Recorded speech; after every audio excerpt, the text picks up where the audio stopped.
আমি আমার বারান্দা বাগানে গাছের খাবার হিসেবে বা সার হিসেবে কিচেন কম্পোস্ট ইউজ করে থাকি ম্যাক্সিমাম সময়। তো দেখা যায় যে ওখান থেকে করলার বীজ পড়ে একটা দেখি সুন্দর গাছ হয়েছে এই পটটার মধ্যে। অনেকদিন ধরে ভাবছিলাম গাছটাকে পটিং করব। তো নার্সারি থেকে একটা বড় সাইজের টব আর সেই সাথে একেবারে নতুন মাটি নিয়ে আসছি। আর এই মাটিটার সাথে শুকনো গোবর সারও মেশানো আছে, এই জন্য আলাদা করে আর প্রসেস করতে হবে না।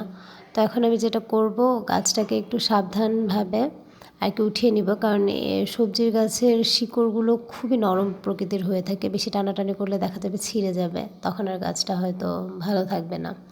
তো যার কারণে আমি খুব ভালোভাবে শিকড়টাকে ছাড়িয়ে সাথে একটু মাটি ছিল ওভাবে জাস্ট বসাই দিলাম গাছটাকে।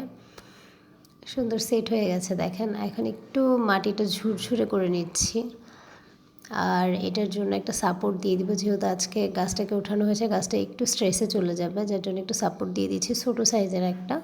যখন গাছটা বড় হবে আমি চেঞ্জ করে দিব। এই তো হয়ে গেল।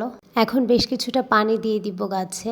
আর সবজি গাছে দেখা যায় যে ম্যাক্সিমাম সময় আপনার হচ্ছে পোকামাকড়ের আক্রমণ হয়, হ্যাঁ, সেক্ষেত্রে অবশ্যই খেয়াল রাখতে হবে এবং ফাঙ্গিসাইড স্প্রে করতে হবে, সেই সাথে গাছের বেশি বেশি যত্ন নিতে হবে। Happy gardening.